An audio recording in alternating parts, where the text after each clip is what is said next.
शरद पवार के एक फैसले ने दिल्ली से लेकर महाराष्ट्र तक हलचल मचाकर रख दी है।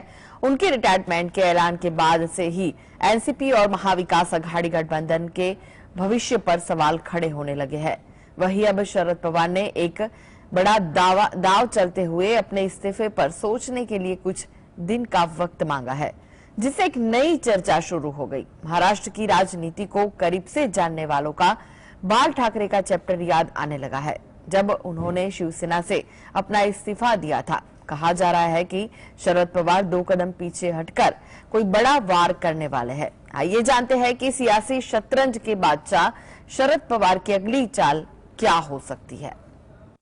यूं तो सियासी जगत में शरद पवार को लेकर कहा जाता है कि उनकी अगली चाल का पता लगा पाना काफी मुश्किल है। शरद पवार का हर फैसला उनकी सियासी गणित का ही एक हिस्सा होता है। अब पार्टी में मचे घमासान के बीच उनके रिटायरमेंट के ऐलान को भी इसी का एक हिस्सा माना जाता है। एनसीपी में पिछले कुछ हफ्तों से कुछ भी ठीक नहीं चल रहा था। शरद पवार के भतीजे अजित पवार का बीजेपी की तरफ झुकाव लगातार बढ़ रहा था और वो इसके लिए शरद पवार पर दबाव बना रहे थे, क्योंकि बिना शरद पवार के पार्टी विधायकों को हाईजैक करना अजित पवार के बस की बात नहीं थी। ये 2019 में साबित हो चुका था। अब अजित पवार ने रातों रात पाला बदल दिया था।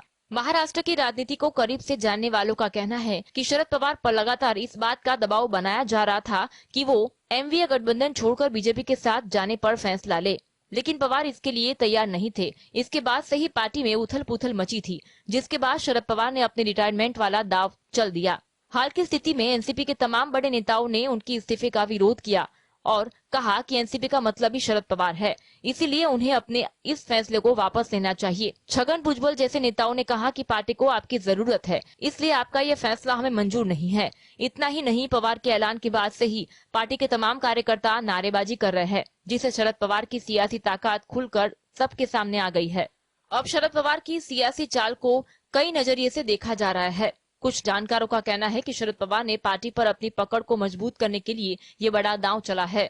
हो सकता है कि शरद पवार पार्टी में उठ रहे विरोधी सुर को अपनी ताकत का एहसास करा रहे हो। नए अध्यक्ष को लेकर पैदा विवाद और उनके इस्तीफे के विरोध के बाद वो अपना फैसला पलट सकते हैं। कहा जा रहा है कि शरद पवार ने ये इमोशनल कार्ड पार्टी को फिर से एकजुट करने के लिए खेला है।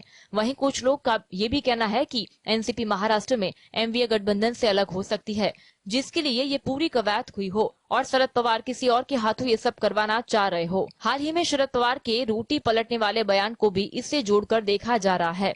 Bureau report. आपके सांसद संजय सिंह ने चार्जशीट को लेकर एक बड़ा बयान दिया, जिसमें उन्होंने ईडी की गलती के बारे में बताया। आखिर क्या है पूरा मामला, आइए जानते हैं। आम आदमी पार्टी के राज्यसभा सांसद संजय सिंह ने ईडी की नोटिस को लेकर बड़ा दावा किया है। उनका कहना है कि उन्हें ईडी की चिट्ठी मिली है। ईडी ने उन्हें चिट्ठी लिखकर खेद जताया है और कहा है कि चार्जशीट में उनका नाम गलती से आया है। इस मामले को लेकर आपके राष्ट्रीय संयोजक और दिल्ली के सीएम अरविंद केजरीवाल ने पीएम पर निशाना साधा है। अरविंद केजरीवाल ने ट्वीट किया कि क्या किसी का नाम चार्जशीट में गलती से भी डाला जाता है। इससे साफ है कि पूरा केस फर्जी है। केवल गंदी राजनीति के तहत देश की सबसे ईमानदार पार्टी को बदनाम करने और सबसे तेजी से बढ़ने वाली पार्टी को रोकने के लिए प्रधानमंत्री जी ऐसा कर रहे हैं। इन्हें ये शोभा नहीं देता।